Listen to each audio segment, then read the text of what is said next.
very good afternoon to all of you. Our today's topic of discussion is Kirchhoff's equation. So what is this Kirchhoff's equation? This equation deals with the effect of temperature on a heat of reaction. Means heat evolved or absorbed in a reaction depends upon the temperature at which reaction is carried out. So it means जे अगर कोई reaction हो रही है उस reaction ਦੇ ਵਿੱਚ ਜਿਹੜੀ heat ਹੈ ਚਾਹੇ ਉਹਦੀ ਇਵੋਲੂਸ਼ਨ ਹੋ ਰਹੀ ਹੈ ਚਾਹੇ ਹੀਟ ਅਬਜ਼ੌਰਬ ਹੋ ਰਹੀ ਹੈ ਉਹ ਕਿਸ ਤੇ ਡਿਪੈਂਡ ਕਰੂਗੀ ਸਿਰਫ ਟੈਂਪਰੇਚਰ ਤੇ ਡਿਪੈਂਡ ਕਰੂਗੀ ਜਿਹੜੇ ਟੈਂਪਰੇਚਰ ਤੇ ਜਿਹੜੀ ਰਿਐਕਸ਼ਨ ਹੈ ਉਹ ਹੋ ਰਹੀ ਹੈ ਇਟ ਮੀਨਸ ਕਿਰਚੌਫ ਰਿਲੇਸ਼ਨ ਦੱਸਦੀ ਆ ਇਹਦੇ ਵਿੱਚ ਕੀ ਹੁੰਦਾ relationship showing the variation of heat of reaction with temperature. So this tells us the Kirchhoff's equation that the variation of heat of reaction with temperature. ठीक है? So इस दे विच जिहड़ी आपां reaction हैगी आ ओनू मतलब proceed करना. हुण जिहड़ी reaction है वो दो ways दे नाल हो सकदी आ. The first case is that when a reaction is carried out at constant pressure. It means आपां constant pressure वाली conditions ले रहे हैं. So suppose जिहड़ी reaction हो रही है from A to B and A side जिहड़े हैगे ने these are reactants. इन्हें तुसी एक reactant नहीं मनना. इहदे विच की है reactants ने. Suppose it is reactants, it is products, and there is a formula for enthalpy change for this reaction. If this reaction occurs from A to B, then B की है जो final state products. So HB minus HA. HA हैगा total enthalpy of reactants. HB had total enthalpy of products. Now, suppose it is equation number first. Differentiate this equation with respect to temperature at constant pressure. So, you differentiate karta with respect to temperature at constant pressure. So, curly dH upon curly T at constant pressure is equal to curly HB upon curly T at constant pressure minus curly HA upon curly T at constant pressure. Suppose it is equation number second. Now we already studied that the heat capacity at constant pressure is equal to change in enthalpy with respect to temperature at constant pressure. So here we put the value of HA specifically and HB. So ਹੁਣ ਜੇ ਜਦੋਂ ਆਪਾਂ HB put ਕਰਾਂਗੇ ਤਾਂ ਉਹਦੇ corresponding ਜਿਹੜੀ heat capacity ਆਊਗੀ that is the mean molar heat capacity of products. It means क्या अगर नंबर ऑफ प्रोडक्ट्स ने अगर प्रोडक्ट अपने एक तो बाद ने एक मतलब सपोज कर लो 3 है first product second product third product तो तीनों का जो मीन लवांगे तो वो वाली ਜਿਹੜੀ हीट कैपेसिटी है ये वो लिखी हुई है सिमिलरली अगर आप इथे A पुट करांगे तो इथे CPA आऊगा मींस ये की होगा mean molar heat capacity of reactants now what does the next step दे विच तुसी की करना put these value of curly HB upon curly T and curly HA upon curly T at constant pressure. Put these value from equation third and fourth into this equation second. So write down. Medical class ਨੂੰ अगर किसी भी step पे अगर doubt आਉਂਦਾ ਉਹਨਾਂ ਨੂੰ differentiation derivative ਕਰਨ ਦੇ ਵਿੱਚ ਥੋੜੇ प्रॉब्लम ਆਉਂਦੀ ਹੈ then ਤੁਸੀਂ ਪੁੱਛ ਲਿਆ ਕਰੋ कमेंट सेक्शन ਦੇ ਵਿੱਚ ਰਹਿਣ ਦਿਆ ਕਰੋ ਬਿਕੋਜ਼ ਤੁਹਾਡਾ ਜਿਹੜਾ ਮੇਰੇ ਨਾਲ WhatsApp ਥਰੂ ਵੀ ਲਿੰਕ ਬਣਿਆ ਹੋਇਆ ਦੂਸਰੇ ਸਟੂਡੈਂਟਸ ਨੇ ਜਿਹੜੇ ਕਮੈਂਟ ਸੈਕਸ਼ਨ ਦੇ ਵਿੱਚ ਪੁੱਛ ਸਕਦੇ ਨੇ so after putting these value into this equation ਦੀ final expression becomes curly delta H upon curly T at constant pressure is equal to Cp of products minus Cp of reactants. Now Cp B minus CPA इन्हां दे difference ਨੂੰ ਆਪਾਂ ਲਿਖ ਸਕਦੇ ਹਾਂ ਜੀ delta CP ਇਹਦਾ ਮਤਲਬ ਕੀ ਹੈਗਾ ਚੇਂਜ ਇਨ ਹੀਟ ਕੈਪੈਸਿਟੀ ਕਦੋਂ ਹੋਗਾ ਚੇਂਜ ਇਨ ਹੀਟ ਕੈਪੈਸਿਟੀ ਦੇ ਵਿੱਚ ਜਦੋਂ ਜਿਹੜੇ ਰਿਐਕਟੈਂਟਸ ਨੇ ਉਹ ਪ੍ਰੋਡਕਟਸ ਦੇ ਵਿੱਚ ਜਿਹੜੇ ਉਹ ਚੇਂਜ ਜਿਹੜੇ ਉਹ ਹੋ ਗਏ ਸੋ ਹੁਣ ਇਹਦੇ ਵਿੱਚ ਜਿਹੜੀ ਵੈਲਿਊ ਹੈਗੀ ਆ CP CPA ਉਹਦੀ ਵੈਲਿਊ ਡੈਲਟਾ CP ਪੁੱਟ ਕਰ ਦੋ ਆਪਾਂ फोर्थ इक्वेशन तक जेड़ा वो स्टडी कर लिया सी suppose it is equation number 5th and it is equation number 6 put the value of delta Cp from equation 6th into this equation 5th now the final equation becomes curly delta H upon curly T at constant pressure is equal to delta CP। ठीक है जी। ਇਹ ਜੇ ਆਪਾਂ ਇੱਥੇ delta use ਕਰ ਰਹੇ ਹਾਂ, delta ਆਪਾਂ ਯੂਜ਼ ਕਰਦੇ ਹਾਂ ਜਦੋਂ ਕਿਸੇ ਵੀ ਚੀਜ਼ ਦਾ ਜਿਹੜਾ ਲਾਰਜ ਚੇਂਜ ਹੁੰਦਾ ਉਹਦੇ ਲਈ। ਹੁਣ ਅਗਰ ਆਪਾਂ ਸਮਾਲ ਚੇਂਜ ਲਈ ਵੀ ਕਰਨਾ ਤਾਂ ਉਹਦੇ ਲਈ ਕੀ ਹੋਊਗਾ, ਸੋ ਹੁਣ ਇਹ ਵਾਲਾ ਜਿਹੜਾ ਫਾਈਨਲ ਐਕਸਪ੍ਰੈਸ਼ਨ ਆਪਣਾ ਬਣ ਗਿਆ। So it means curly delta H, sorry already small change ਦੇ ਲਈ ਇੱਥੇ curly delta H upon curly T is equal to delta CP। So ਇਹਦਾ मतलब ਆ ਵਾਲੀ ਜਿਹੜੀ ਇਕੁਏਸ਼ਨ ਹੈਗੀ ਆ ਇਹ ਆਪਾਂ ਉਦੋਂ ਹੀ ਯੂਜ਼ ਕਰਾਂਗੇ ਜਦੋਂ ਆਪਣੇ ਕੋਲ ਕੀ ਹੋਊਗਾ, स्मॉल टेम्परेचर डिफरेंस होगा। सो अगर अपने को लार्ज जो टेम्परेचर डिफरेंस हैगा, फॉर लार्ज टेम्परेचर डिफरेंस आप सपोज कर लेंगे डेल्टा H1 हैगा करस्पॉन्डिंग टू T1 ते डेल्टा H2 हैगा फॉर T2 टेम्परेचर जो T2 दी वैल्यू T1 तो जिहड़ी हैगी आ ज्यादा। Now suppose it is equation number 7। हाँ जी। सो ये जिहड़ी इक्वेशन है बहुत इंपॉर्टेंट है। ਹੁਣ ਜਦੋਂ ਵੀ ਆਪਣੇ ਕੋਲ ਕਰਲੀ ਜਾਂ ਫਿਰ ਸਮਾਲ d ਵਾਲੀਆਂ ਟਰਮਸ ਆਉਂਦੀਆਂ ਨੇ that are used for the small quantities. Here we are dealing with this temperature term. So this is the equation if there is a small temperature difference. ਹੁਣ ਅਗਰ ਆਪਾਂ ਲਾਰਜ ਚੇਂਜ ਦੇ ਲਈ ਕਰਨਾ ਤਾਂ ਆਪਾਂ ਨੂੰ ਇਕੁਏਸ਼ਨ 7 ਨੂੰ ਇੰਟੀਗ੍ਰੇਟ ਕਰਨਾ ਪਊਗਾ। ਠੀਕ ਹੈ। Now integrate equation 7 within the limits we have. Limits अपने को की है ने डेल्टा H1 तो लेके डेल्टा H2। सिमिलरली टेम्परेचर दी की लिमिट्स होंगियां T1 तो लेके T2। हुन जेडी इक्वेशन 7 है रे इनो ਆਪਾਂ इस फॉर्म लिख सकते हैं ना, curly delta H is equal to delta CP into dt लिख सकते हैं। हुन ਆਪਾਂ ने ਇਹ स्मॉल चेंज ਲਈ हैगा, अगर ਆਪਾਂ लार्ज चेंज ਲਈ करना ਤਾਂ ਆਪਾਂ ਕੀ ਕਰਾਂਗੇ, इंटीग्रेट करांगे बिटवीन लिमिट्स। लिमिट्स केड़ियां होणगियां डेल्टा H1 तो लेके डेल्टा H2 एंड टेम्परेचर दी लिमिट्स होणगियां T1 तो लेके T2 दे विच। So after integrating between the limits delta H1 to delta H2 curly delta H is equal to T1 तो लेके T2 delta CP into dt। So इथे after solving की आ जाएगा delta H2 minus delta H1 मतलब left hand side पे आ जाएगा is equal to right hand side पे की आ जाएगा। हुन ए दोनों वेरिएबल्स दे विचों टेम्परेचर ते सिर्फ dt जिहड़ा वो डिपेंड कर रहा है। ਇਹਦਾ मतलब डेल्टा CP कांस्टेंट होगा। ਇਹਨੂੰ ਆਪਾਂ ਪਹਿਲਾਂ ਹੀ ਆਊਟਸਾਈਡ ਦੀ ਬ੍ਰੈਕਟ ਕਰਾਂਗੇ। ਹੁਣ dt ਦਾ ਜਦੋਂ ਆਪਾਂ ਇੰਟੀਗ੍ਰੇਟਿੰਗ ਕਰਾਂਗੇ ਤਾਂ ਉੱਥੇ ਕੱਲਾ ਟੈਂਪਰੇਚਰ ਬਣ ਜਾਊਗਾ।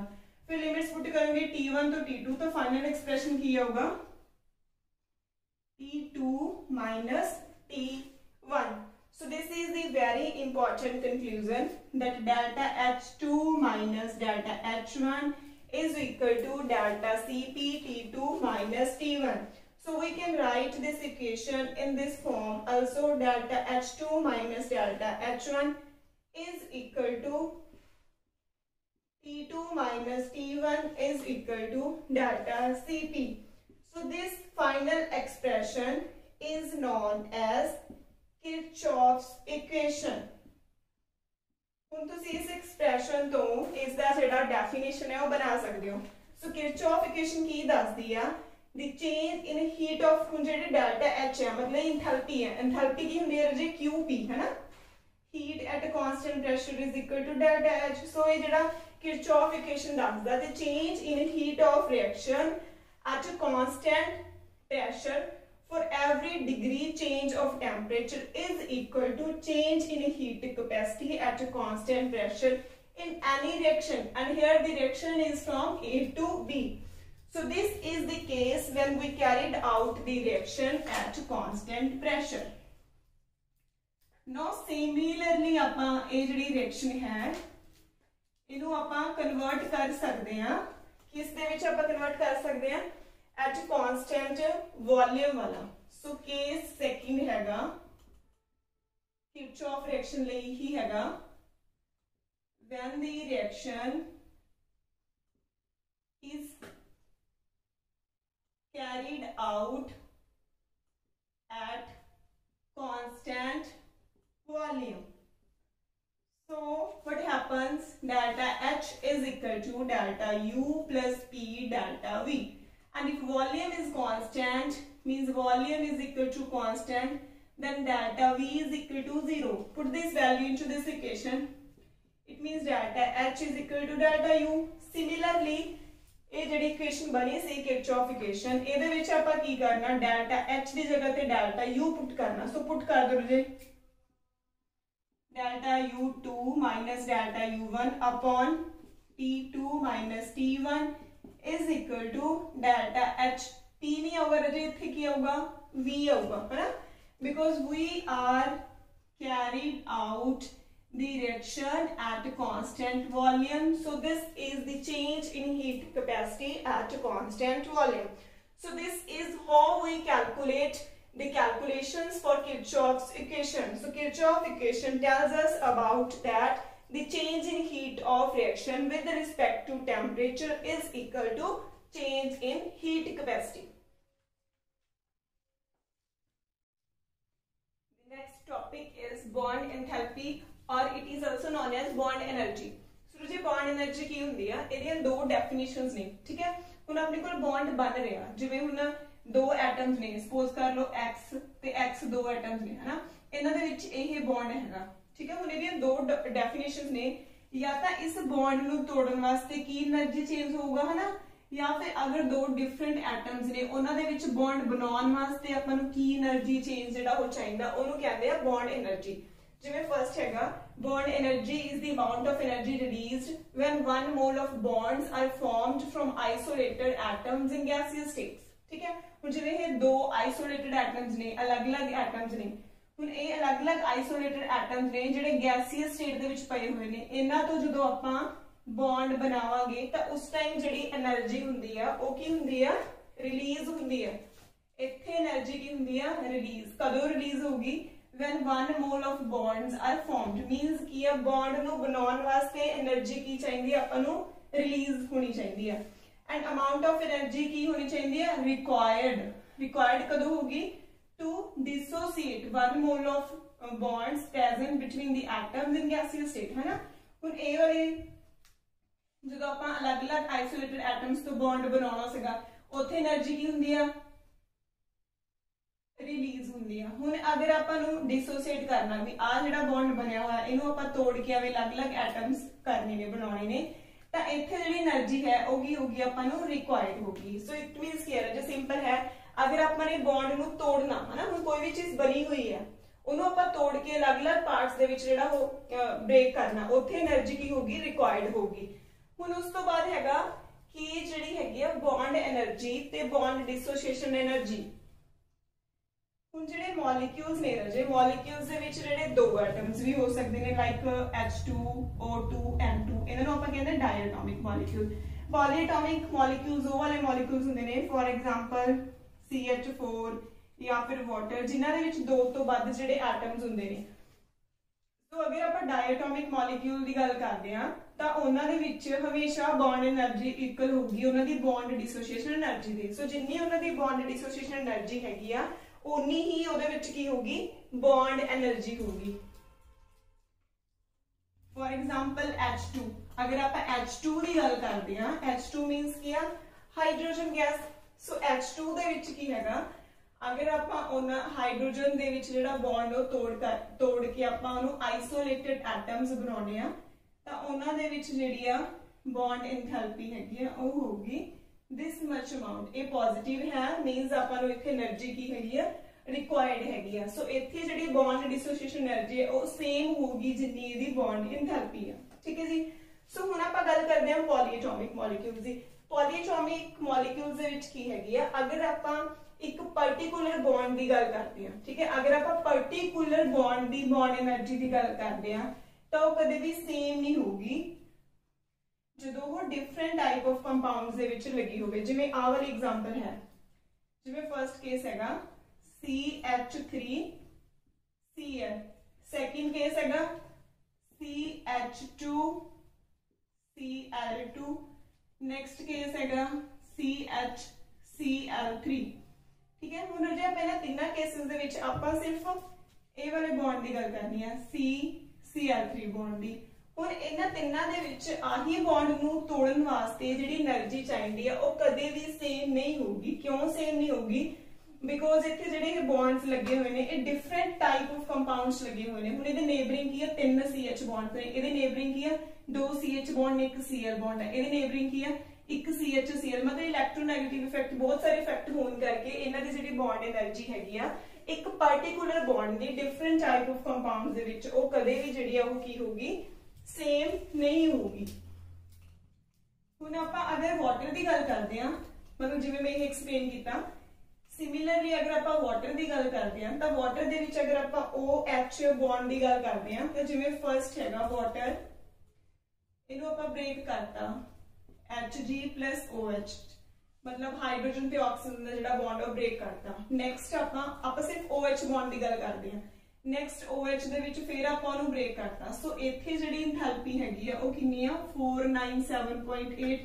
इत्थे जिहड़ा ऑक्सीजन हैगी आ इत्थे एंथैल्पी कितनी है 248.5। सो इत्थे जिहड़ी है एवरेज OH बॉन्ड एंथैल्पी वो किदे इक्वल होगी delta delta H1 and this is delta H2 upon 2। सो इहदा मतलब की है अगर अपने कोल एवें दे कंपाउंड्स ने जिस दे विच एक ही बॉन्ड नूं तोड़न वास्ते एक तो ज्यादा जिहड़े आपां नूं स्टैप लग रहे हैं तो उन्हां दी जिहड़ी एवरेज बॉन्ड एनर्जी होगी ओह उन्हां दी सम ऑफ एंथैल्पी अपॉन जिन्ने टाइम्स ऑफ रिएक्शंस हो रही है ओहदे इक्वल होगी, है ना। सिमिलर केस है जो मीथेन वाला। हुण मीथेन दे विच जिहड़ा CH बॉन्ड है ओनू अगर आपां ब्रेक करना तो उहदे लई कितने स्टैप लगणगे CH3 प्लस H, फिर CH3 नूं तोड़ांगे CH2 रह जाऊगा प्लस H, फिर जो CH2 दे विच आपां ब्रेक करेंगे CH प्लस H, फिर CH दे विच ब्रेक करांगे तां कार्बन प्लस हाइड्रोजन। सो इत्थे डेल्टा H1 होगा, इत्थे delta H2 means enthalpy required, है ना। तो जिहड़ी एवरेज जिहड़ी हैगी आ CH बॉन्ड एंथैल्पी ओ किदे इक्वल होगी delta H1 plus delta H2 plus delta H3 plus delta H4 whole divided by 4। So this is how we calculate the average bond energy. So इस केस दे विच जिहड़ी bond enthalpy होगी वो equal होगी the average of 4 bond dissociation energy. So average CH bond की जिहड़ी energy है वो आपां इस तरह नाल जिहड़ी है वो कैलकुलेट है कर। Now the statement of numerical is the calculate the bond energy of HCl given that the bond energy of hydrogen and chlorine are these and the enthalpy of formation of HCl is minus 91 kilojoule per mole। तो हम देखो रजे पहला तो ये जड़ा diatomic molecule है। सो diatomic molecule दे विच जिहड़ी enthalpy हुंदी है ते बॉन्ड डिसोसिएशन एनर्जी है means bond energy bond dissociation energy दे इक्वल हुंदी है। And we know that the enthalpy of reaction is the enthalpy of formation of product minus enthalpy of formation of reactants। We have to apply this formula। Now हुण जिहड़ा आपां नूं given है वो तीनों reactions लिख लो। तीनों दे विच दो reactions जिहड़ियां ने given ने, एक थर्ड reaction है जिहदे corresponding जिहड़ी आ ओदी bond energy है मींस enthalpy है वो आपां फाइंड आउट करनी है। सो फर्स्ट reaction हैगी आ उन्होंने ने कहा कि bond मतलब bond energy of H2। तो अगर इत्थे बॉन्ड एनर्जी पॉजिटिव है, पॉजिटिव कदों होगी अरे जदों आप बॉन्ड की कर रहे हैं ब्रेक कर रहे हैं। Energy is required for breaking of bond, है ना कि रिलीज। सो इत्थे रिक्वायर्ड है मतलब पॉजिटिव है तो इत्थे बॉन्ड टूट रहे हैं। सिमिलरली क्लोरीन गैस दे भी ब्रेकिंग ऑफ बॉन्ड्स हो रहे हैं। सो ये अपने को दो रिएक्शंस गिवन है। एंड थर्ड रिएक्शन की है HCl जो टूट रहा हाइड्रोजन ते क्लोरीन दे विच ओदे कोरस्पोंडिंग आपां की करना फाइंड आउट करना। उन्होंने की किया calculate the bond energy of HCl means HCl ਨੂੰ ਟੁੱਟਣ ਤੋਂ ਬਾਅਦ ਜਦੋਂ ਹਾਈਡਰੋਜਨ ਤੇ ਕਲੋਰੀਨ ਬਣਨਗੇ ਉਹਦੇ ਕੋਰਸਪੋਂਡਿੰਗ ਕਿੰਨਾ ਬੌਂਡ એનર્ਜੀ ਕਿੰਨੀ ਐਂਥੈਲਪੀ ਚੇਂਜ ਹੈ ਉਹ ਆਪਾਂ ਫਾਈਂਡ ਆਊਟ ਕਰਨੀ ਹੈ, ਠੀਕ ਹੈ। ਸੋ ਹੁਣ ਜੀ ਜਿਹੜਾ ਇਹ ਬੇਸਿਕ ਫਾਰਮੂਲਾ ਹੈ delta H enthalpy of formation of product minus reactant ये अप्लाई करना ਆਪਾਂ थर्ड इक्वेशन ਤੇ अप्लाई करना, ठीक है। ਹੁਣ थर्ड इक्वेशन ਦੇ ਵਿੱਚ प्रोडक्ट ਕੀ ਨੇ ਹਾਈਡਰੋਜਨ ਤੇ ਕਲੋਰੀਨ मतलब ਕੱਲਾ ਇੱਕ ਹਾਈਡਰੋਜਨ ਐਟਮ ਹੈ बट ਇੱਥੇ ਜਿਹੜੀ ਆਪਾਂ ਨੂੰ ਗਿਵਨ ਰਿਐਕਸ਼ਨ ਸੀ ਇੱਥੇ ਦੋ ਹਾਈਡਰੋਜਨ ਐਟਮ ਸੀ ਤੇ ਹੁਣ ਜਿਹੜੇ ਪ੍ਰੋਡਕਟ ਨੇ ਉਹ ਕੱਲਾ ਹਾਈਡਰੋਜਨ ਹੈ ਓਨਲੀ मतलब 1 mall of hydrogen 1 mall of chlorine ਤੇ 1 ਮੋਲ ਆਫ HCl। ਹੁਣ ਇੱਥੇ 2 ਮੋਲਸ ਨੇ ਤਾਂ ਜਦੋਂ ਆਪਾਂ ਇਹਦੀ ਵੈਲਿਊ ਪੁੱਟ ਕਰਨੀ ਹੈ ਇਹਨੂੰ 2 ਦੇ ਨਾਲ ਡਿਵਾਈਡ ਕਰਨੀ ਹੈ। why it is so because the required equation has a 1 mole। सो इस करके 2 ਨਾਲ डिवाइड करता है, इथे भी 2 ਨਾਲ डिवाइड करता है and enthalpy of formation of HCl दी हुई है -91। सो इन्हें जो सॉल्व करांगे तो आंसर है जो 427 किलोजूल पर मोल आऊगा। So this is how we calculate the numerical related to bond energies.